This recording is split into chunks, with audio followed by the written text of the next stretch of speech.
الحمدللہ رب العالمین والصلاة والسلام علی سید الانبیاء والمرسلین اللہم صلی علی سیدنا و مولانا محمد وعلی آلہ واصحابہ وبارک وسلم وصلی علیہ۔ دنیا کے تمام دیکھنے والوں کو، تمام چاہنے والوں کو، تمام پیار کرنے والوں کو، اور جہاں جہاں تک اس وقت میری آواز کو سنا اور مجھے دیکھا جا رہا ہے، جنید اقبال کی جانب سے ایک بار پھر آپ کو خوش آمدید اور السلام علیکم۔ ناظرین کرام، صبح نور میں میں دل کی گہرائیوں سے آپ کا استقبال کرتا ہوں، اور آئیے آغاز کرتے ہیں حضرت ابو انیس محمد برکت علی علیہ رحمہ کی تالیف اسماء النبی کریم صلی اللہ علیہ وآلہ وسلم سے رسول اللہ صلی اللہ علیہ وآلہ وسلم کا ایک اسم مبارک پڑھنے اور سننے کی سعادت حاصل کرتے ہیں۔ سیدنا نبی الحرمین صلی اللہ علیہ وآلہ وسلم، ہمارے سردار حرمین شریفین کے نبی، درود و سلام بھیجے اللہ آپ صلی اللہ علیہ وآلہ وسلم پر، آپ صلی اللہ علیہ وآلہ وسلم کی آل پاک پر، اور صحابہ کرام رضوان اللہ تعالیٰ علیہم اجمعین پر۔ حضرت عبداللہ ابن زید رضی اللہ تعالیٰ عنہ سے روایت ہے کہ حضور نبی کریم صلی اللہ علیہ وآلہ وسلم نے فرمایا کہ بے جد الانبیاء حضرت ابراہیم علیہ السلام نے مکہ مکرمہ کو حرم بنایا تھا اور یہاں کے رہنے والوں کے لیے دعا کی تھی، اور میں بھی مدینہ منورہ کو اسی طرح حرم بنا رہا ہوں اور اس کے لیے خیر و برکت کی دعا کر رہا ہوں۔ ناظرین کرام، آج چونکہ ظاہر بات مدینہ کی آئی، مدینہ پاک کی آئی، مدینہ منورہ کی آئی، تو ریاست مدینہ بنی صاحب، اور پھر اس کے بعد چاروں یاروں نے مل کے کس انداز سے اس ریاست مدینہ کی عمارت کو مستحکم کیا، آج انشاءاللہ اس پہ گفتگو کریں گے، کیونکہ ہم ریاست مدینہ بنانا چاہتے ہیں، یہ لفظ غلط ہے، ریاست مدینہ کا پرتاؤ بنانا چاہیے۔ آغاز کرتے ہیں صاحب کہ جس طرح اسلام ایک بے مثال دین ہے، جس طرح قرآن ایک لاجواب باب و بے مثال کتاب ہے ناظرین، جس طرح سردار الانبیاء سرور دو جہاں صلی اللہ علیہ وآلہ وسلم کی ہستی بے مثل و بے مثال ہے، اسی طرح ریاست مدینہ جس کی بنیاد خود دنیا کے سب سے عظیم ترین لیڈر نے خود اپنے دست مبارک سے رکھی، وہ بھی بے نظیر و بے مثال ہے۔ ریاست مدینہ کی صورت ناظرین، جو اعلیٰ ترین ریاستی اسٹرکچر سرکار مدینہ صلی اللہ علیہ وآلہ وسلم نے قائم کیا، اس عظیم ترین اسٹرکچر کو چار یاروں نے مل کر اللہ اور اس کے پیارے رسول صلی اللہ علیہ وآلہ وسلم کے احکامات اور قرآن کے سائے میں مزید مستحکم کیا، اور دیکھتے ہی دیکھتے ناظرین اسلامی سلطنت کو اتنی وسعت ملی کہ فارس، روم جیسی عظیم سپر پاورز فتح ہوئیں، اسی طرح مصر سے لے کر آذربائیجان تک کے علاقے فتح ہوئے۔ پھر حضرت عمر فاروق رضی اللہ تعالیٰ عنہ نے اسلامی مملکت اگر 22 لاکھ مربع میل پر چھوڑی تو سیدنا عثمان بن عفان رضی اللہ تعالیٰ عنہ اسے 44 لاکھ مربع میل تک لے گئے، یعنی اس وقت کابل سے لے کر مراکش اور اسپین سے لے کر تمام علاقہ اسلام ہی کے زیر نگی تھا، جس میں سینکڑوں قومیں آباد تھی ناظرین۔ خلافت راشدہ کی ابتدا سے جس تدبر، حکمت اور عزم و استقامت سے فتنوں کا قلعہ کما کیا گیا ناظرین، انسانی تاریخ میں اس کی مثال نہیں ملتی۔ خلافت راشدہ کا آغاز بے مثال اصلاحات سے ہوا۔ چاروں یاروں نے اپنے آپ کو عوام کا حاکم سمجھنے کی بجائے ریاست مدینہ کا خادم بنایا۔ یہ ریاست مدینہ تھی ناظرین، جہاں خلافت سنبھالتے ہی پہلے خلیفہ کے جملے اس طرح فضا میں گونجے کہ اگر میں اچھا کروں تو تم میری مدد کرو، اور اگر میں برا کروں تو تم مجھ کو سیدھا کرو۔ یعنی یہ پہلا پیغام تھا خلیفہ وقت کے طرف سے، ایک عام آدمی کے آگے ایک خلیفہ کو جواب دہ ہونا پڑے گا۔ پھر ذرا سوچئے ناظرین کہ خلافت راشدہ کے ان سنہری ادوار کا کیا ہی عالم ہوگا کہ جہاں اس طرح کی فتنہ ہو رہی ہے کہ اسی سادہ طرز زندگی، اعلیٰ اخلاق، ظلم و جبر کا خاتمہ، فتوحات، کامیابیاں اور کامرانیاں، جس پر اسلام کی تاریخ کو فخر ہے کہ جہاں ایک مزدور کی کمائی کے برابر خلیفہ وقت کا وظیفہ طے ہوتا ہے، کوئی پروٹوکول نہیں ہے، کوئی دربان نہیں ہے، کوئی جاؤ حشم نہیں ہے، احتساب ایسا ناظرین کہ عمال شکایات پر کٹہرے میں کھڑے نظر آتے ہیں۔ شدید فتنوں کی سرکوبی کے لیے مصلحت پسندی کا چولا پہننے کی بجائے مانین زکوٰۃ کے خلاف علم جہاد کو بلند کیا جاتا ہے، ارتداد کا خاتمہ کیا جاتا ہے، ختم نبوت کو اسلام کی عمارت کی بنیاد سمجھتے ہوئے، جملہ ادا کر رہا ہوں، ختم نبوت کو اسلام کی عمارت کی بنیاد سمجھتے ہوئے عقیدہ ختم نبوت کے تحفظ کے لیے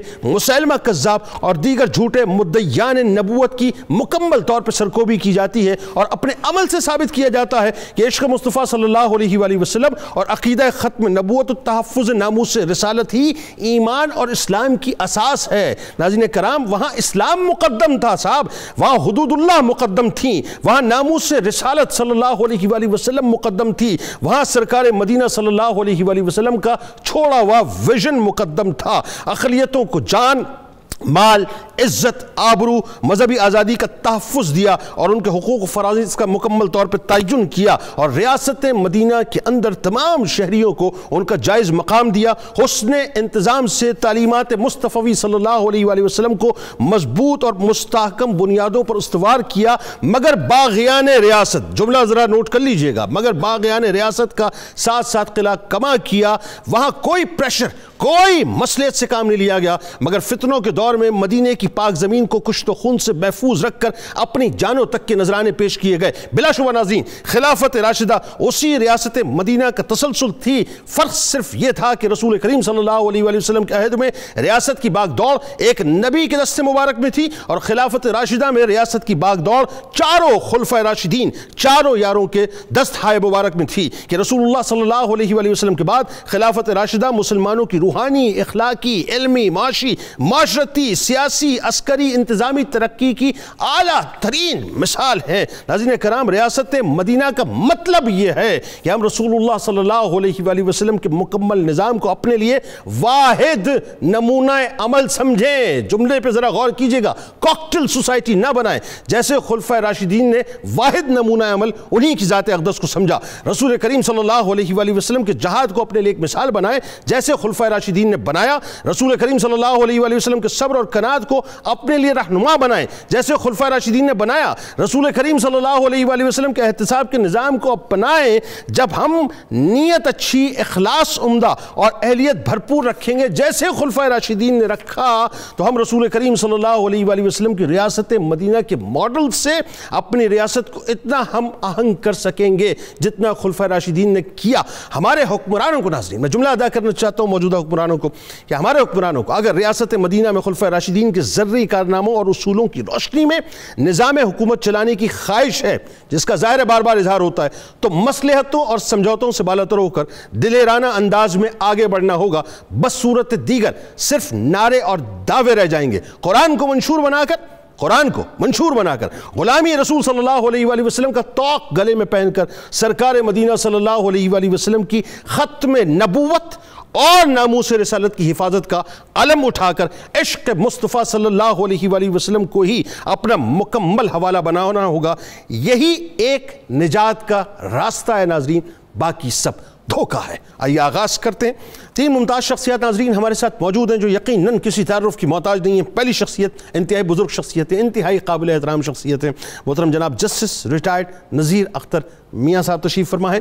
دوسری شخصیت ناظرین ممتاز اسکالر جناب ڈاکٹر طاہر حمید تنولی صاحب ہمارے ساتھ موجود ہیں، اور تیسری شخصیت کراچی سے ہمارے ساتھ موجود ہوں گے، اسلامی نظریاتی کونسل کے ممبر ہیں، ممتاز عالم دین جناب ڈاکٹر عمیر محمود صدیقی صاحب۔ آپ تینوں احباب کو خوش آمدید اور السلام علیکم۔ جیسے صاحب آپ سے آغاز کرتے ہیں بات کا۔ آج کا موضوع بڑا اہم ہے اور میرا خیال ہے کہ لوگوں کی برین اسٹارمنگ ہونی چاہیے کہ ایکچوئل ہم چاہتے کیا ہیں صاحب۔ نعرے تو کچھ اور ہیں، باتیں کچھ اور ہیں، لیکن ریاست مدینہ کے سربراہان خلفائے راشدین کے ادوار میں اللہ کی حاکمیت اور قرآن و سنت کی بالادستی تھی، کیسے تھی ذرا بتائیے۔ بسم اللہ الرحمن الرحیم۔ جنید صاحب، آپ نے بڑے خوبصورت انداز میں یہ ابتدائی کلمات فرما کے حقیقت کو واضح کیا ہے۔ جزاک اللہ جی۔ خلافت راشدہ میں بالکل انہی اصولوں پر عمل کیا گیا جو میثاق مدینہ کرتے وقت اسلامی ریاست کے تھے، یعنی اس میں اطیع اللہ و اطیع الرسول کا بول بالا ہوگا۔ سبحان اللہ۔ یہی ٹارگٹ سامنے رکھ کر حضرت ابوبکر صدیق نے اپنا پہلا خطبہ ارشاد فرمایا۔ ٹھیک ہے۔ تو اس میں آپ نے فرمایا کہ اطیعونی ما اطاعت اللہ و رسولہ فاذا عصیت اللہ و رسولہ فلا طاعۃ لی علیکم۔ میری اطاعت اس وقت تک کرنا جب تک میں اللہ اور اس کے رسول کی اطاعت کرتا رہوں۔ اللہ اکبر۔ جب میں اللہ اور اس کے رسول کی نافرمانی کروں تو تم پر میری اطاعت ضروری نہیں۔ اللہ، یعنی ایک خلیفہ وقت، پہلے خلیفہ وقت عوام کو کہہ رہے ہیں، عام آدمی کوئی بات فرما رہے ہیں۔ یہ حیران کن declaration of rule of law ہے۔ کیا بات، صحیح معنوں میں کیا اچھا جملہ۔ اور وہ جو کہتے تھے اس پر عمل کرتے تھے۔ واہ۔ جو کھوکھلے نعرے لگا کے اور عمل نہ کریں وہ منافق ہے۔ بالکل ٹھیک، یہ نفاق کی علامت ہے۔ بالکل ٹھیک۔ خیر، یہ جو دو بنیادی ماخذ ہیں ہمارے قانون کے بھی، یعنی قرآن پاک اور حضور کی سنت پاک، یہی بنیاد رہی۔ کیا اچھی بات۔ چاروں خلفائے راشدہ کے سامنے حضرت عمر رضی اللہ تعالیٰ عنہ نے فرمایا کہ امر بالمعروف و نہی عن المنکر پر چلنا ہے. ٹھیک ہے. اور پھر قسم کھا کے کہا رب کعبہ کی قسم میں تمہیں صراط مستقیم پر چلاؤں گا. واہ سبحان. یہ خلیفہ وقت بات کر رہے ہیں خلافت سنبھالتی. ایک دبدبہ ہے ان کی بات میں واہ کہ جو صراط مستقیم اللہ کے حبیب نے ہمیں بتا دیا میں اسے تمہیں ڈیویٹ نہیں کرنے دوں گا. کیا کہنا سبحان اللہ. یہ ان ہستیوں کا جو جاہ و حشم تھا نا وہ ان کا کردار اور سچائی تھی. واہ واہ کیا اچھا جملہ ہے. جو انہوں نے زندگی بھر اپنے سامنے رکھی اور عمل سے ثابت کیا کہ جو وہ کہتے ہیں وہ کرتے ہیں. حضرت عثمان نے کیا فرمایا؟ یعنی خلافت سنبھالتے ہی. خلافت سنبھال. اچھا آپ یہ کوٹیشن جو آپ دے رہے ہیں یہ بہت سمجھنا لوگوں کے لیے ضروری ہے کہ پہلے دوسرے تیسرے چوتھے خلیفہ نے جیسے ہی خلافت کا منصب سنبھالا تو جو پہلا ایڈریس کیا عوام سے ایک عام آدمی سے انہی کا حوالہ میں دے رہا ہوں. بالکل صحیح. کیونکہ سارا تھرو آؤٹ انہوں نے اس پر پھر عمل کیا ہے. واہ واہ واہ کیا اچھی بات ہے. بتائیے. حضرت عثمان فرماتے ہیں کہ مملکت کا اصل مرجع قرآن و سنت اور شیخین کی سیرت کی پیروی ہوگا. خبردار میں متبع ہوں مبتدع نہیں. اپنی طرف سے نئی باتیں نہیں نکالوں گا. واہ واہ واہ واہ کیا. جو اللہ کا فرمان جو رسول پاک کا فرمان سبحان اللہ جو بہترین ماڈل پہلے خلفاء نے سیٹ کر دیا میں اس کے مطابق چلوں گا اور امت کو اس کی منزل پہ لے کر جاؤں گا. اور اس کے بعد جب حضرت علی تشریف لاتے ہیں وہ خلیفہ بننے سے پہلے امام ہیں اور باب العلم ہیں. ان کی عظمت اور شان کو سب تسلیم کرتے ہیں. سبحان اللہ سبحان اللہ. آپ نے فرمایا کہ مسلمانوں کے امام پر یہ فرض ہے کہ وہ اللہ کے نازل کردہ قانون کے مطابق فیصلہ کرے اور امانت ادا کرے. پھر جب وہ اس طرح کام کر رہا ہو یعنی ایکچول کام کر رہا ہو نعرے لگاتا ہوا جلوس نکالنے والا نہیں جب وہ عمل کر رہا ہے تو پھر تم لوگوں پر فرض ہے کہ اس کی سنو اور اس کی بات مانو. سبحان اللہ. میں اللہ کی فرما برداری کرتے ہوئے تم کو جو حکم دوں اس کی اطاعت تم پر فرض ہے. وہ حکم تمہیں پسند ہو یا ناپسند ٹھیک ہے تمہاری تباہی کے مطابق میں نے نہیں چلنا. ٹھیک ہے. اور جو حکم میں تمہیں اللہ کی نافرمانی کرتے ہوئے دوں تو معصیت میں کسی کے لیے اطاعت نہیں. کیا کہنا. اطاعت معروف میں ہے. یہ 3 بار آپ نے جملہ اللہ اکبر. اطاعت معروف میں ہے. واہ واہ. اب یہ تھا وہ چارٹر جس کو انہوں نے اپنے سامنے رکھا اس پہ عمل کیا اور اسی سے جو ہماری اسلامی ریاست تھی اس کو صحیح معنوں میں قوت حاصل ہوئی. وہیں سے ڈرائیو کیا. اچھا اس میں جسٹس صاحب ایک بات اور پھر بات آگے بڑھاتے ہیں. یہ جو آپ فرما رہے ہیں اگر یہی چارٹر ہم کہتے ہیں نا ریاست مدینہ بنا پھر میں عرض کروں ریاست مدینہ کا پرتاؤ بنا لیجئے پاکستان کو صاحب تو اگر بنانا چاہتے ہیں تو اگر یہ صرف چاروں خلفاء کی جو ابتدائی اسپیچز ہیں خلافت کا منصب سنبھالتے ہی اگر یہی میرا خیال ہے حکمرانوں کو پڑھا دی جائیں تو خاصے مسائل تو ویسے حل ہو جائیں. بے شک آپ نے اشارتاً جو فرما دیا وہ بھی بہت بڑی بات اگر پڑھا دے یعنی ظاہر یہ ہو رہا ہے آج تک کہ انہوں نے نہیں پڑھا ہوگا بالکل نہیں پڑھا ورنہ ان کا عمل یہ نہ ہوتا یا ان کے من میں کھوٹ ہے جی کہ صرف نعرے لگا کے قوم کو وقتی طور پہ خوش کر رہے ہیں اور عمل مقصود نہیں ہے. یہ جو بات انتہائی اہم ہے کہ ماخذ جو ہیں ان کی بنا پر اس بات کا تعین ہوتا ہے کہ اس معاشرے میں رول آف لا کس نوع کا ہوگا. بالکل ٹھیک ہے. بات آگے بڑھاتے ہیں صاحب. مغرب کانگریس یا پارلیمنٹ سے قانون لیتی ہے ٹھیک ہے اس کے مطابق عمل کو کہتی ہے rule of law. Islamic concept of rule of law یہ ہے کہ جو اللہ نے فرما دیا کہ رسول پاک نے فرما دیا اس کے مطابق عمل کرنا رول آف لا ہے. ڈاکٹر صاحب دیکھیے کتنی کمال بات اس وقت جسٹس صاحب نے فرمائی اور ایک پورا ایک فریم ورک آپ نے سمجھا دیا بنیادی طور پر. اصل بات یہ ہے کہ ہم بیسکلی کرنا تو چاہتے ہیں لیکن دعوے اور ہیں باتیں اور ہیں کاکٹیل سوسائٹی بنا دی ہے ہم نے بیسکلی. اچھا اب یہاں پہ دیکھیں ریاست مدینہ کے سربراہان خلفائے راشدین کے ادوار کا آغاز صدیق اکبر رضی اللہ تعالیٰ عنہ مانین زکوٰۃ کے خلاف جو علم جہاد اس کو بلند کر کے کر رہے ہیں اور پھر وہیں پہ ختم نبوت کی محافظت کے حوالے سے مسلمہ کذاب کو واصل جہنم کرنا. ایک کمال بات جو لوگوں کو سمجھ میں آنی چاہیے کہ پوری عمارت ختم نبوت پہ کھڑی ہوئی ہے.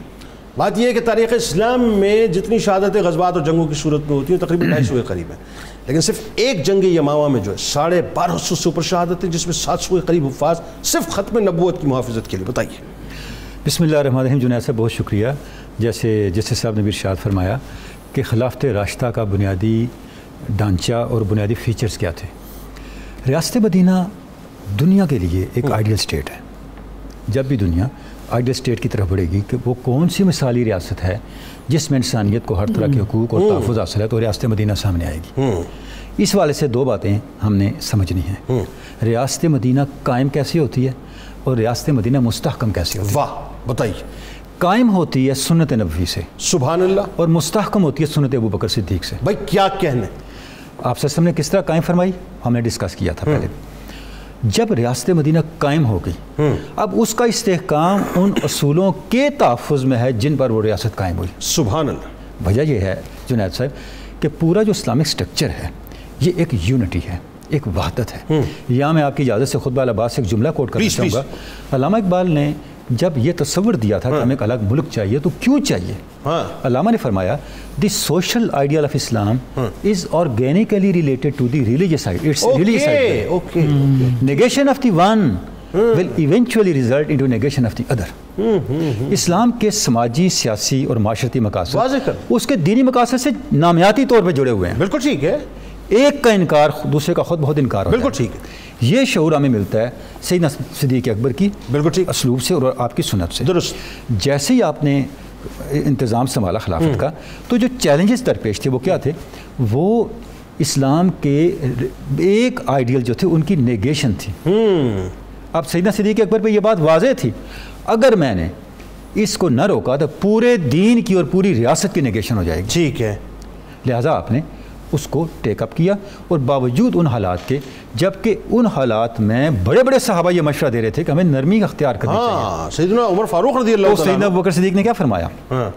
دین میں نقص پیدا ہو رہا اور میں زندہ رہوں، اللہ اکبر، یہ کیسے ممکن ہے؟ اور جو لشکر میرے سرکار نے روانہ کر دیا ابھی۔ اچھا بالکل، اچھا اس کے بعد وہ تو فتوحات کے والے سے دوسرا تھا۔ بالکل ٹھیک۔ یہ جو معاملہ تھا مانعین، یہ جو زکوٰۃ کا انکار کرنے والے تھے، منکرین زکوٰۃ تھے۔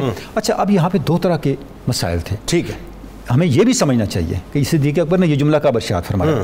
ایک ارتداد کا فتنہ تھا، بالکل ٹھیک ہے، ختم نبوت کے انکار کا فتنہ تھا، اس پہ کوئی اختلاف نہیں تھا۔ بالکل ٹھیک ہے، اس پہ ابوبکر صدیق نے یہ جملہ نہیں ارشاد فرمایا۔ بالکل ٹھیک ہے، اس پہ پوری امت، پورے صحابہ متحد تھے۔ یہ جو زکوٰۃ کا معاملہ تھا اس پہ معاملہ تھا، جی جی جی جی، اس پہ صحابہ کرام یہ فرما رہے تھے ابتدائی زمانہ ہے، ارتداد کے فتنے ہیں، ہر کونے سے، ہر سطح سے، ہر سرحد سے، ہر قبیلے سے لوگ سر اٹھا رہے ہیں، ہمیں پہلے نہیں دبانا چاہیے۔ مدینے کی سراؤنڈنگز میں ہو رہا ہے، سراؤنڈنگ میں شام کی حد تک یہ چیزیں کھڑی ہو گئی تھیں۔ بالکل ٹھیک ہے، آپ دیکھیں سیدنا صدیق اکبر نے آخر ان ارتداد کے فتنوں کو ختم کرنے کے لیے 11 لشکر جو ترتیب دیے، تو کیا حالت تھی سوسائٹی کی۔ اللہ، اس ماحول میں صحابہ کرام یہ مشورہ دے رہے ہیں کہ آپ ان مسائل پہ تھوڑا سا بھی نرمی اختیار کریں۔ ٹھیک ہے، لیکن آپ نرمی نہیں اختیار فرما رہے، اور آپ فرما رہے ہیں میں اکیلا نکلوں گا، اگر آپ میں سے کوئی میرے ساتھ نہ نکلا چاہے مجھے مار دیا جائے اور چاہے میری لاش کو جنگلوں کے پرندے نوچ کے لے جائیں، میں رکنے والا نہیں ہے، میں رکنے والا نہیں۔ کیا جب آپ کا یہ عزم دیکھا تو صحابہ کرام نے فرمایا یہ تائید الہی ہے، یہ صدیق اکبر سبحان اللہ، ہمیں شرح صدر ہو گیا ہے۔ اور کمال یہ ہے کہ وہ دور آپ نے اٹیمپٹ کیا اور قریب والے سارے روب میں آ گئے، سب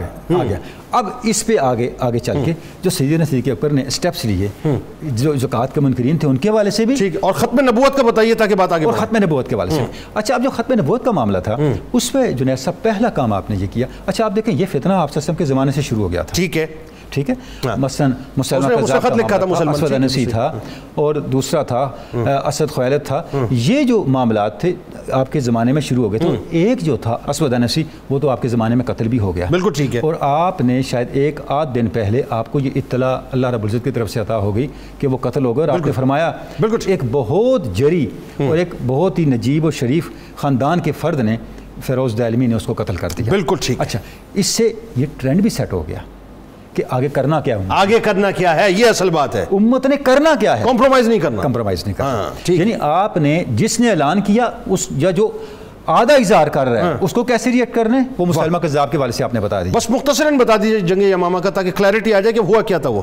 اب دیکھیں جنگ یمامہ میں یہ تھا کہ مسلمہ کذاب کے خلاف جب آپ صلی اللہ علیہ وسلم نے بھیجا، پہلا ایک لشکر بھیجا، دوسرا بھیجا، اور اس کے بعد وہ اتنے منظم ہو چکے تھے، 1 لاکھ کے قریب اس کے ساتھ ایسا ہی ہے، ٹھیک ہے۔ پھر آپ نے سیدنا خالد بن ولید کو بھیجا، اور اس کے بعد جنگ ہوئی، اس کو تحقیق کیا گیا، اس کو ختم کیا گیا۔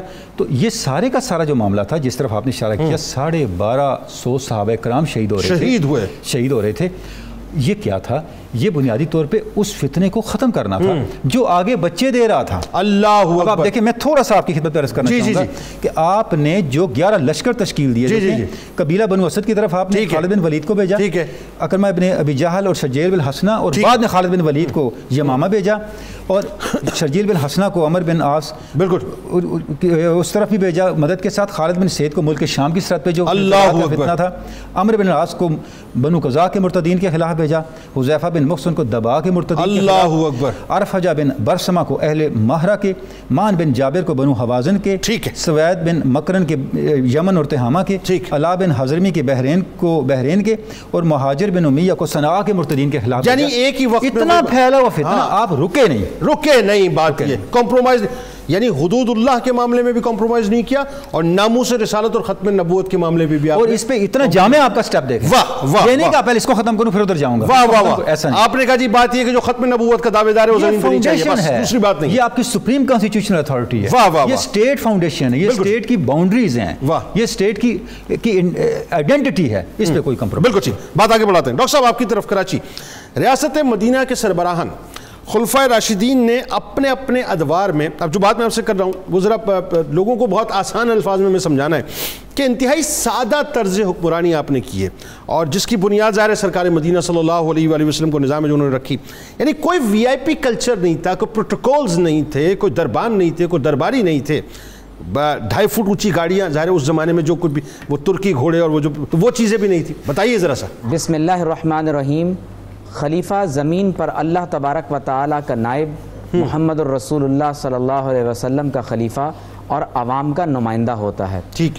بالخصوص اگر ہم خلافت راشدہ کے دور کو دیکھتے ہیں تو معلوم یہ ہوتا ہے کہ رسول اللہ صلی اللہ علیہ وسلم نے خود ارشاد فرمایا، علیکم بسنتی و سنت الخلفاء الراشدین المہدیین، تم پر لازم ہے کہ میری اور میرے خلفائے راشدین کی جن کو اللہ نے ہدایت عطا فرما دی ہے ان کی سنت اور طریقے کو اختیار کرو. درست. خلافت راشدہ کا دور ہے. صدیق اکبر رضی اللہ تعالی عنہ کو رسول اللہ صلی اللہ علیہ وسلم کا خلیفہ مقرر کیا جاتا ہے. آپ رضی اللہ تعالی عنہ اپنے کندھے پر چادریں اٹھا کر بازار میں فروخت کرنے کے لیے نکل جاتے ہیں. حضرت فاروق اعظم نے عرض کی کہ اے امیر المومنین، اگر آپ اس طرح سے کاروبار اور دنیا کی تجارت میں مشغول ہوں گے تو ریاست کے امور کون دیکھے گا؟ تو فرمایا کہ اگر میں نے تجارت نہ کی تو میرے اہل و عیال اور میرے گھر کے خرچ کو کون چلائے گا؟ بالآخر صحابہ کی مشاورت سے آپ کے لیے صرف چند دراہم، یہ وہ اجرت ہے جو آپ نے خود ارشاد فرمایا کہ جو ایک عام اوسط درجے کے مزدور کو روزینہ مزدوری دی جاتی ہے، مجھے بھی وہی مزدوری دی جائے. جب صدیق اکبر رضی اللہ تعالی عنہ کا وصال ہوا تو اپنے وصال سے قبل اپنے کل مال میں سے جو تقریباً 2 برس آپ نے مزدوری وصول فرمائی تھی وہ تمام کی تمام بیت المال میں واپس کر دی. حضرت فاروق اعظم رضی اللہ تعالی عنہ رونے لگے کہ اے رب کریم، صدیق اکبر نے ہمیں بہت مشقت میں ڈال دیا. خلافت راشدہ سے قبل صدیق اکبر رضی اللہ تعالی عنہ روزانہ فجر کی نماز پڑھنے کے بعد کہیں تشریف لے جاتے تھے. حضرت عمر رضی اللہ تعالی عنہ کو خیال ہوا صدیق اکبر رضی اللہ تعالی عنہ کے پیچھے پیچھے تشریف لے گئے تو دیکھا کہ ایک گھر میں داخل ہوتے ہیں، کچھ دیر بعد واپس آ جاتے ہیں. صدیق اکبر کے جانے کے بعد آپ اس گھر میں داخل ہوئے تو دیکھا کہ ایک بوڑھی عورت ہے جو نابینا ہے، اس کے اطراف میں چھوٹے چھوٹے بچے بیٹھے ہوئے ہیں. آپ نے پوچھا کہ یہ کون شخص تھا، آیا اور کیوں آتا ہے؟ کہا کہ میں نابینا ہوں، یہ شخص عرصہ دراز سے یہاں اس لیے آتا ہے کہ ہمارے لیے کھانا پکا دیتا ہے، ہمارے منہ میں لقمہ ڈال دیتا ہے، میرے بچوں کو کھلا کر سلا دیتا ہے. تو حضرت فاروق اعظم نے سوچا کہ کل میں آ کر صدیق اکبر پر سبقت لے جاؤں گا. تو حدیث میں آتا ہے کہ جب حضرت عمر رضی اللہ تعالی عنہ نے اگلے دن جلدی آنے کی کوشش کی تو پتہ چلا کہ اس عورت نے بتایا کہ وہ تمہارے جو دوست آتے ہیں وہ تم سے پہلے یہ سارا کام کر کے جا چکے ہیں. خلافت راشدہ کا دور شروع ہو گیا. صدیق اکبر رضی اللہ تعالی عنہ خلیفہ بننے کے بعد بھی اس بوڑھی عورت کے منہ میں جا کر لقمہ ڈالتے رہے، اس عورت کے گھر کی جھاڑو دیتے رہے، اس کے بچوں کو کھانا پکا کر اپنے ہاتھ سے کھلاتے رہے. جب آپ کا وصال ہوا اور حضرت عمر رضی اللہ تعالی عنہ نے اس عورت کے بچوں کو اور اس عورت کو جا کر کھجور کھلائی تو اس بوڑھی عورت نے کہا انا للہ و انا الیہ راجعون. کہا کہ تمہارے صاحب کا انتقال ہو گیا. کہا کہ اماں آپ کو کیسے معلوم؟ کہا کہ وہ میرے منہ میں گٹلی نکال کر کھجور ڈالا کرتے تھے کیونکہ میرے منہ میں دانت نہیں ہیں. اور سبحان اللہ سبحان اللہ. جب بیت المقدس فتح ہوا تو آپ اندازہ کیجئے کہ حضرت عمر رضی اللہ تعالی عنہ یعنی ایک طرف تو قیصر و کسریٰ آپ کے زیر نگیں آ رہے ہیں، حضرت ابو عبیدہ بن الجراح بھاگتے ہوئے فاروق اعظم کے پاس آئے، آپ کے جبہ مبارک میں 12 پیون لگے ہوئے تھے، کہا کہ اے عمر رضی اللہ تعالی عنہ اپنے جبے کو تبدیل کر لیجئے۔ جو جملہ فاروق اعظم نے ارشاد فرمایا قیامت تک آنے والے حکمرانوں کے لیے اس بات کی دعوت دیتا ہے کہ وہ وی آئی پی کلچر کو ختم کریں اور سادہ زندگی اختیار کریں۔ آپ نے جو اسٹیٹ لائن عطا کی ہے وہ سننے کے قابل، فرمایا کہ اے ابو عبیدہ انا کنا اذل قوم، ہم ذلیل ترین قوم تھے، ہم گمراہی میں گرے ہوئے تھے، فاعزنا اللہ بالاسلام، اللہ تعالیٰ نے محمد الرسول اللہ صلی اللہ علیہ وسلم کے طفیل ہمیں عزتیں عطا فرما دی، فمہما نطلب العزت بغیر ما اعزنا اللہ به اذلنا اللہ۔ جب کبھی مسلمان اللہ تبارک و تعالیٰ کے دین اور حضور علیہ السلام کی غلامی کو چھوڑ کر کسی اور چیز میں عزت تلاش کریں گے، اللہ تعالیٰ انہیں ذلیل و رسوا کر دے گا۔ آپ کے سر مبارک کے نیچے کنکروں کا ایک بستر ہے، اینٹ کا تکیہ بنایا ہوا ہے اور ایک باغ میں آرام کر رہے ہیں، ساتھ میں ایک درہ رکھا ہوا ہے۔ روم کا سفیر آپ کو تلاش کرتے کرتے پہنچا اور دیکھا کہ آپ اینٹ کو سر کے نیچے رکھ کے آرام فرما رہے ہیں، تو اس نے جملہ کہا کہ حکمتا عدلتا امنتا فنمتا، اے عمر تم نے اللہ کا حکم نافذ کیا، عدل کیا، زمین پر امن قائم کیا، اسی لیے آج سادگی کے ساتھ پرسکون زندگی سو رہے ہو۔ ابو الدرداء رضی اللہ تعالی عنہ فاروق اعظم کے دور میں شام کے امیر ہیں، اور یہ وہ بلاد الشام ہے جس میں موجودہ عراق، جارڈن، سیریا اور یہ تمام خطے شامل ہیں۔ آپ کے پاس جب فاروق اعظم اچانک تشریف لے گئے، زمین پر کوئی چیز بچھانے کے لیے نہیں، سخت سردی میں اوڑھنے کے لیے نہیں، تو فرمایا کہ اے ابو درداء اگر آپ کہیں تو میں آپ کے لیے کچھ ضروری ساز و سامان مقرر کر دوں۔ تو آپ نے فرمایا کہ اے عمر کیا تم بھول گئے کہ حضور علیہ السلام نے ہم سے فرمایا تھا کہ دنیا میں ایسے رہنا جیسے کوئی مسافر رہتا ہے، تو ہمیں اب حضور علیہ السلام کے بعد کیا ہو گیا ہے؟ ایک مرتبہ بیت المال کا اونٹ کھو گیا، کسی نے آپ کو اونٹ تلاش کرتے دیکھا تو فرمایا اے فاروق اعظم کسی غلام کو کہہ دیتے، تو فرمایا ایو عبد اعبد، اللہ کا مجھ سے زیادہ فرما بردار غلام کون ہوگا؟ بالکل ٹھیک، زکوٰۃ کا مال۔ بات جاری رکھیں گے، اور بات یہ ہے کہ یہ تو تذکارِ پاک ایسے، مجھے اب آپ کی بات سے ایک بات یاد آ گئی کہ عمال منتخب کرتے ہوئے آپ پہلے اساسے چیک کیا کرتے تھے، تو مصر میں ایک شخص کو گورنر منتخب کیا، ظاہر ایک صحابی، تو وہ صحابی جب وہاں پہ گورنر منتخب ہوئے، اب دیکھیں اسسمنٹ کیا، اور بات یہ ہماری تربیت کے لیے بنیادی طور پہ، تو پتہ یہ چلا کہ وہ ترکی گھوڑے بھی استعمال کرتے ہیں، دربان بھی رکھتے ہیں، ریشمی لباس بھی پہنتے ہیں، تو آپ نے ایک صحابی کو بھیجا جا کے دیکھیے اگر وہ ایسے ہی ہیں تو ان کو میرے پاس فوراً لے آئیے۔ جا کے دیکھا گیا وہ ایسا ہو رہا تھا معاملہ، جب لایا گیا ان کی بارگاہ میں تو آپ نے ان کا ریشمی لباس اتروا کر ان کو کھردرا کپڑا دیا، بوریے کا کپڑا دیا، اور فرمایا کہ آج سے آپ جو ہے وہ اپنا چرواہی کریں گے، یعنی آپ بکریوں کو چروائیں گے، آج سے آپ لوگوں پر حکمرانی نہیں کریں گے۔ یہ عدل کا نظام تھا ناظرین کہ جس کے اندر صحابہ ایک دوسرے کا احتساب بھی فرمایا کرتے تھے۔ تعلیم ہماری ہو رہی ہے، آئیے درود پاک کا نذرانہ اور لوٹیں گے انشاءاللہ۔ تو جسٹس صاحب سے پوچھیں گے کہ عدل و انصاف کے معاملے میں احتساب کا جو عمل تھا وہ کس طرح کا تھا خلفاء راشدین کے دور میں؟ درود پاک۔ اللہم صل وسلم فاطمہ وسیدتنا زینب وسید آمدید کہتا ہوں ریاست مدینہ اور خلفاء راشدین کے سنہری ادوار۔ ہم چاہتے ہیں صاحب کہ ریاست مدینہ کا پرتاؤ پاکستان بننا چاہیے، بالکل بننا چاہیے، لیکن بننا کیسے چاہیے؟ اس کے لیے پھر ہمیں سمجھنا ہوگا کہ خلفاء راشدین نے اس کو کیسے، اس عمارت کو مستحکم کیا، بنا تو دیا سرکار علیہ السلام نے، اس کو مستحکم کیسے کیا، اس کو مزید مضبوط کیسے کیا۔ جیسے صاحب ایک بڑی اہم ترین بات ہے اور ظاہر آپ سے ریلیونٹ بات ہے اور آپ اس پہ بہت بہتر کامنٹ کر سکتے ہیں، ریاست مدینہ کے سربراہان خلفاء راشدین کے ادوار میں عدل و انصاف کا جو بول بالا تھا اور خاص طور پہ احتساب کا عمل انتہائی سخت ترین تھا کہ صحابہ آپس میں ایک دوسرے کا احتساب فرماتے تھے اور ماتھے پہ بھل نہیں آتا تھا۔ اور کیسی امت کی تعلیم ہوتی تھی بتائیے؟ سبحان اللہ۔ صورت یہ ہے کہ چاروں خلفائے راشدین کو اس کا ادراک تھا، وہ یہ بھی جانتے تھے کہ میزان میں کوئی خسارہ کمی بیشی نہیں کرنی۔ اب اسی تعلیم کو سامنے رکھ کر انہوں نے اپنے اپنے ادوار میں عدل و انصاف کا ایسا نظام قائم کیا جہاں خلیفہ وقت بھی قانون سے بالا نہیں تھا۔ جب بھی کوئی معاملہ ایسا پیش آیا جس میں کہ خلیفہ کو طلب کرنا ہے تو قاضی انہوں نے بلا خوف و خطر انہیں طلب کیا، وہ پیش ہوئے. یعنی NRO نہیں تھا ان کے لیے بات یہ؟ جی بالکل نہیں تھا. ٹھیک ہے، بالکل یہ اتنی بڑی بات ہے کہ مغرب اب بھی یہ باتیں پڑھ کے حوالہ دے کے حیران ہوتا ہے. بالکل ٹھیک ہے کہ ان کے ہاں تو یہ تصور ہی نہیں. بالکل ٹھیک ہے، بادشاہ اباب اللہ ہوتا ہے. بالکل ٹھیک ہے. لیکن اس معاشرے میں جو خلفائے راشدین نے قائم کیا کوئی بھی قانون سے بالا تر نہیں تھا. اب دیکھیے کہ حضرت عمر رضی اللہ تعالیٰ عنہ کا دور، وہ خطاب کر رہے ہیں تو اچانک حضرت سلمان فارسی اٹھ کر اعتراض کرتے ہیں کہ ہم آپ کو نہیں سنیں گے. پہلے اس بات کا جواب دیں کہ آپ نے جو لباس پہنا ہے وہ ایک چادر سے تو بنتا نہیں، یہ 2 چادروں سے بنا ہے. سب کو بیت المال سے ایک ایک چادر ملی. ٹھیک ہے، وضاحت کریں. انہوں نے اسی وقت اپنے بیٹے کی گواہی پیش کی کہ میرے بیٹے نے مجھے ایک چادر عطا کی. اللہ، خلیفہ وقت سے سوال ہوا، جواب دے ہیں. جی بالکل ٹھیک ہے. فوراً اس کی وضاحت کی اور ان کے ذہنوں کو مطمئن کیا. ٹھیک ہے. حضرت عمر کا ایک فرمان ہے کہ اپنا احتساب کرو اس سے پہلے کہ تمہارا احتساب ہو. واہ واہ، کیا اچھی بات، کیا اچھی بات. اس سے قبل کہ کوئی متصب تمہیں پکڑے، گرفت کرے یا عدالت تمہاری گرفت کرے، بہتر ہے کہ تم ناانصافی کی راہ ہی نہ چلو، اپنا احتساب کر لو تاکہ تم بچ جاؤ. واہ. ایک بار ایسا ہوا کہ حضرت عمر مدعا علیہ کی حیثیت سے زید بن ثابت کی عدالت میں پیش ہوئے اور وہاں جو معاملہ تھا اس میں اپنی گواہی یا صفائی پیش کی. بالکل ٹھیک ہے.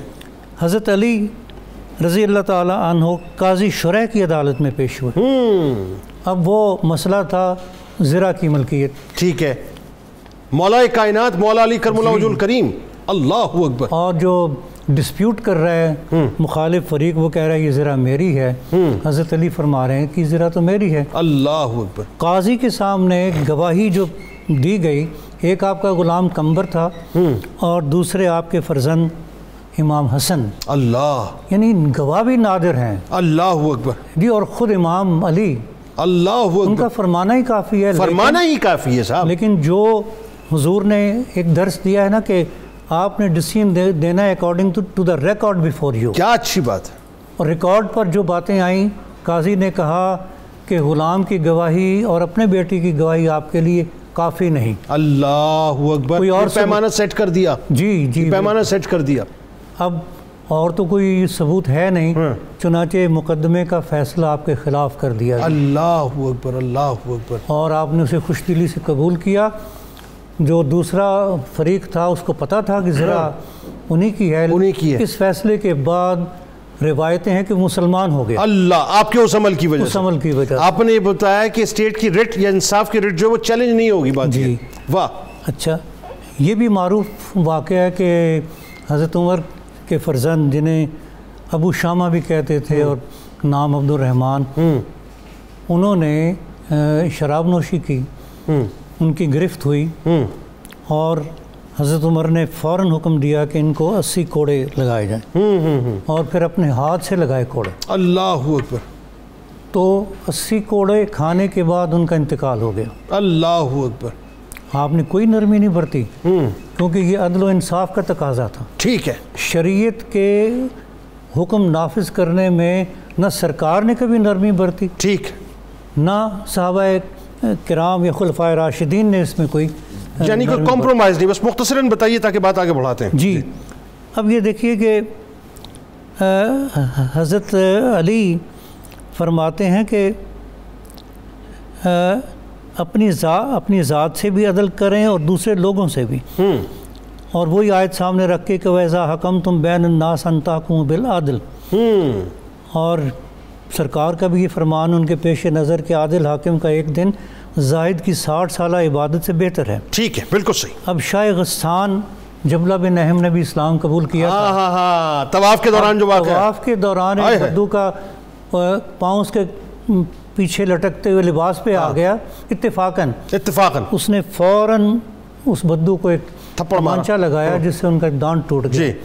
بدو نے استغاثہ کیا حضرت عمر کی عدالت میں، تو انہوں نے فوراً کہا کہ اسے طلب کر کے کہ بدو کو قصاص لینے کا حق حاصل ہے. اب وہ شاہ غسان تھا، اس کی جو اندر غرور ایک کرفر تھا، انانیت تھی، اس نے ایک دن کی مہلت مانگی اور پھر فرار ہو کر مرتد ہو گیا۔ یعنی یہاں پہ پتہ چلا کہ ڈاکٹر صاحب جب تک آپ باقاعدہ اگر آپ پرتاؤ بنانا چاہتے ہیں ریاست مدینہ کا پاکستان کو، تو جب تک آپ قانون اور انصاف کی مکمل طور پہ اپنی اس کی ایسنس کے ساتھ، اس کی روح کے ساتھ عملداری نہیں کروائیں گے، معاملہ حل نہیں ہوگا۔ اچھا، اب ایک بہت بڑی بات جو اس میں سمجھنا چاہتا ہوں کہ ریاست مدینہ کے سربراہان خلفائے راشدین کے ادوار میں اسلامی حکومت کی ایکسپینشنز جو ہوئی ہیں، اس میں بھی آپ دیکھیے کہ خلفائے راشدین نے کوئی کمپرومائز نہیں کیا اور وہ ایکسپینڈ کرتے چلے گئے۔ یعنی ایک موقع ایسا کہ 22 لاکھ مربع میل، تو ایک موقع ایسا ہے کہ 44 لاکھ مربع میل تک ہم الحمدللہ پہنچ چکے تھے۔ وہ ذرا بتائیے وہ دور کیا تھا؟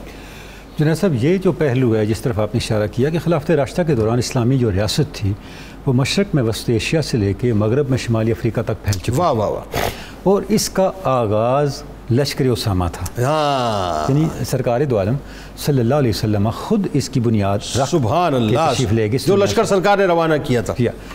ہمیں یہ سمجھنا چاہیے کہ یہ لشکر کیوں بھیجا گیا اور یہ لشکر کیوں بنیاد بنا اسلامی ریاست کے فروغ پذیر ہونے کا، ٹھیک ہے، اور فیوچر میں ہمارے لیے اس کے اندر کیا رہنمائی۔ ٹھیک ہے، ہم یہ بات بارہ یہاں ڈسکس کر چکے کہ ریاست مدینہ کے قیام کا مقصد بعثت نبوی کے مقاصد کی تکمیل تھا۔ ٹھیک ہے، ان میں ایک مقصد یہ ہے کہ اسلام کی دعوت، توحید کی دعوت انسانیت کے ہر فرد تک پہنچ جائے، ہر شخص اس بات سے آگاہ ہو جائے حق کیا ہے، پھر اس کو قبول کرنا نہ کرنا اس کے اختیار ہے، ٹھیک، اس پہ کوئی جبر نہیں ہے، لیکن اس تک پیغام حق ضرور پہنچے۔ دوسری بات، لشکر اسامہ جب آپ نے بھیجا تب بھیجا جب سلطنت روم کی طرف سے اسلامی ریاست کو خطرہ درپیش تھا، درست، اس خطرے کا مقابلہ کرنے کے لیے لشکر اسامہ بھیجا گیا۔ ٹھیک ہے، اچھا، اب یہ آغاز ہوا سیدنا ابوبکر صدیق کے زمانے سے۔ ٹھیک ہے، سیدنا ابوبکر صدیق نے، یہاں بھی ہمیں ایک بات سمجھنی ہے کہ آپ نے جو ریاست کو عسکری محاذ پہ خطرات درپیش تھے، پہلے ہم ڈسکس کر رہے تھے دینی محاذ پہ خطرات کو، بالکل ٹھیک ہے، آئینی اور جو دستوری اساس تھی مملکت کی، ختم نبوت ہے، ٹھیک ہے، اس کے محاذ پہ جو خطرات تھے اس کو ہم ڈسکس کر رہے تھے۔ ٹھیک ہے، سیدنا صدیق اکبر نے یہ کیا کہ عسکری محاذ پہ خطرات کو آخری ترجیح رکھا۔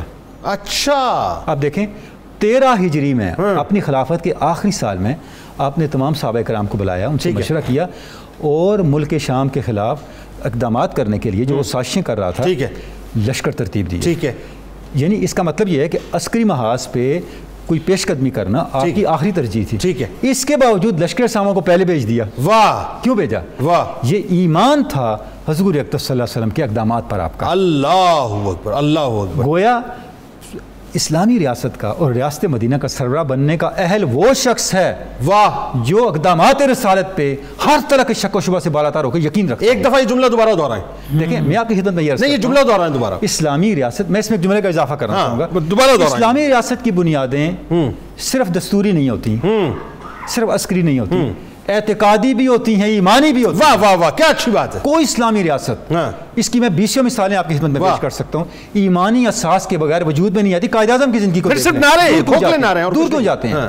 یہی وجہ ہے کہ ابوبکر صدیق نے اپنے عمل سے بتا دیا کہ اسلامی ریاست کا سربراہ وہ شخص ہے جو اللہ اور اس کے رسول کے وعدوں پر کائنات کی ہر حقیقت سے بڑھ کے یقین رکھتا ہے۔ کیا بات، بلکہ میں ایک جملہ ادا کروں، آپ جو بات فرما رہے ہیں نا، یہ شریعت کو ڈیفینس کرنا، یہ جغرافیہ کو مطلب اس کا ڈیفینس کرنا، یہ جو کچھ بھی دفاعی کام ہے، چاہے وہ شریعت کی، قرآن سنت کی، واٹس ایور، میں تو کہتا ہوں یہ سب کچھ گھوم پھر کے ناموس رسالت ہی کی محافظت ہے، یہ سرکار ہی کی ناموس کی محافظت ہے۔ بار بار عرض کر رہے ہیں کہ ریاست مدینہ کی بنیادی حضور کا وجود اور حضور کی رسالت ہے۔ یہ ریاست مدینہ کی سپریم اتھارٹی اس کی کانسٹیٹیوشنل آئیڈینٹی ہے، واہ واہ، یہ اس کی کانسٹیٹیوشنل فاؤنڈیشن ہے۔ اب میثاق مدینہ کو پڑھ کے دیکھا، اس کی ہر دوسری سطر کیا بتا رہی ہے؟ ایسے ہی۔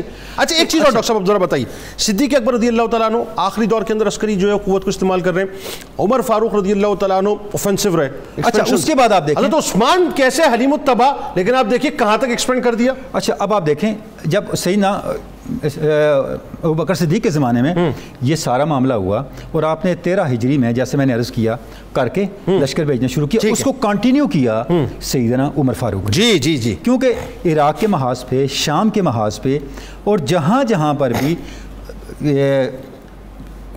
کسریٰ کی طرف سے، کیسر کی طرف سے انہیں سازشیں درپیش تھیں، ان کا مقابلہ کیا۔ اچھا، اس کے بعد سیدنا عثمان غنی کا آپ نے ذکر کیا، ان کے زمانے میں بھی فتوحات ہوئیں، حتیٰ کہ مشرق اور مغرب تک یہ فتوحات پھیل گئی، بحر روم تک پورے بیڑے آپ نے بھیجے، یہاں تک بھیج دیے۔ آخری بات میں یہ عرض کرنا چاہوں گا، سیدنا علی مرتضیٰ کا زمانہ، آپ کے زمانے میں چونکہ اسلامی ریاست بہت پھیل چکی تھی، اسلامی ریاست کے اندر نئے طرح کے فتنے سر اٹھا رہے تھے. بالکل ٹھیک ہے. کچھ فتنے پہلے خلافت میں تھے، کچھ آخری سیدنا ایگزیکٹلی بہت اچھی خلافت میں تھے. میں اس میں یہ عرض کروں گا یہ سیدنا علی مرتضیٰ کا آخری خلیفہ بننا امت کے لیے نعمت تھا کہ ان مشکل ترین حالات میں علی مرتضیٰ اس امت کو ملے جنہوں نے خلافت راشدہ کی ویلیوز کو پرزرو کیا، اس کے نقوش کو، اس کے خط و خط کو سنبھالا اور اگلی نسلوں کو اس کو منتقل کیا. حکمت کا در تھے جبھی تو سنبھال لیا، اور حکمت کا در ہے جبھی سنبھال لیا. سبحان اللہ. ناظرین کرام اب چلتے ہیں ڈاکٹر عمیر صدیقی صاحب کی جانب اور ان سے پوچھتے ہیں ذرا ڈاکٹر صاحب یہ بتائیے ریاست مدینہ کے سربراہان خلفائے راشدین کے ادوار میں اب جو بات میں آپ سے کرنے جا رہا ہوں یہ کرکس ہوگا آج اس پروگرام کا کہ اقلیتوں اور فتوحات کی جو مطلب ظاہر ہے اقلیتوں کے ساتھ کیا معاملہ رہا اور فتوحات کی صورت میں غیر مسلموں کے ساتھ جو رویہ خاص طور پر تھا وہ خلفائے راشدین کا کیا تھا. اور ایک اور بات ضرور بتائیے گا کہ وہ اگر ذمی ہیں یا اقلیت ہیں اگر وہ ریاست کے خلاف سازشیں کرتے ہیں تو پھر ریاست کو ان سے کیسے نمٹنا چاہیے اس دور کے تناظر میں ذرا بتائیے گا آج کیا ہونا چاہیے. دیکھیے حضرت امام سرخسی رحمۃ اللہ تعالی علیہ نے شرح السیر الکبیر میں یہ بات ارشاد فرمائی کہ اگر قیامت تک آنے والے تمام تر مسلم حکمرانوں کو یہ دیکھنا ہے کہ اسلامی ریاست قائم کیسے ہوگی، اس کا دفاع کیسے کیا جائے گا، اس کی ایکسپینشن کیسے ہوگی، اگر ریاست کے اندر بغاوتیں اٹھتی ہیں تو انہیں کس طرح سے جھکایا جائے گا، ختم کیا جائے گا، اور اگر ریاست میں ارتداد کا رستہ کو اختیار کرتا ہے یا ریاست کے اندر بغاوت پیدا کرتے ہوئے ریاست کے وجود کو خطرے میں ڈالتا ہے تو انہیں کیسے ڈیل کیا جائے گا. تو اس کا حل یہ ہے کہ خلافت راشدہ کے دور کو دیکھا جائے. بتائیے. صدیق اکبر رضی اللہ تعالیٰ عنہ کے دور میں ارتداد کی مہم شروع ہوئی تو آپ رضی اللہ تعالیٰ عنہ نے ان 7 قبائل کا قلع قمع فرمایا. حضرت عمر رضی اللہ تعالیٰ عنہ کے عہد مبارک میں اسلامی ریاست کی ایکسپینشن ہوتی ہے. حضرت عثمان غنی رضی اللہ تعالیٰ عنہ اس کی مزید ایکسپینشن فرماتے ہوئے اس کو ثابت فرماتے ہیں. اور حضرت علی المرتضیٰ رضی اللہ تعالیٰ عنہ کے دور سے یہ معلوم ہوتا ہے کہ اگر اسلامی ریاست کے اندر خوارج کی طرح سے ریاست کے اندر سے ہی کوئی ایسا گروہ پیدا ہو جائے جو باغی ہو تو ان لوگوں کو کس طرح سے ڈیل کیا جائے گا.